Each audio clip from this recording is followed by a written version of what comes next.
মারাতে 3 লাখ টাকা গনে দিছে। 1 লাখ টাকা বান্ডিল হলো 2টা, 50,000 টাকা মোড়ে বান্ডিল হলো 2টা, 3 লাখ টাকা ক্যাশ টাকা 3 লাখ টাকা দিছে আমানুল্লাহ সারাবত।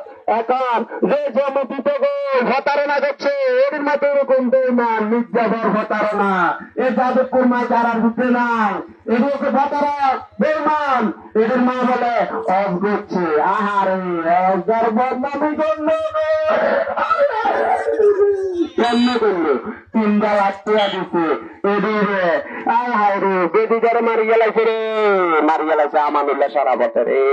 আয় হায় হায় ও আমানুল্লাহ সারাবত কেমনে তোরা এই কান্দি করলি রে, ও বেদিকারে তোরা এই কান করলি রে, ও বেদিকারে তোরা মারি মেলে কার গালা ছিল আমানুল্লাহ সারাবত, তোরা মারি মেলে আর গালা ছিল বেদিটা 2টা বছর 7 লাখ টাকা কিস্তি চালান লাগবে, 2টা বছর 7 লাখ টাকা কিস্তি চালান লাগবে রে।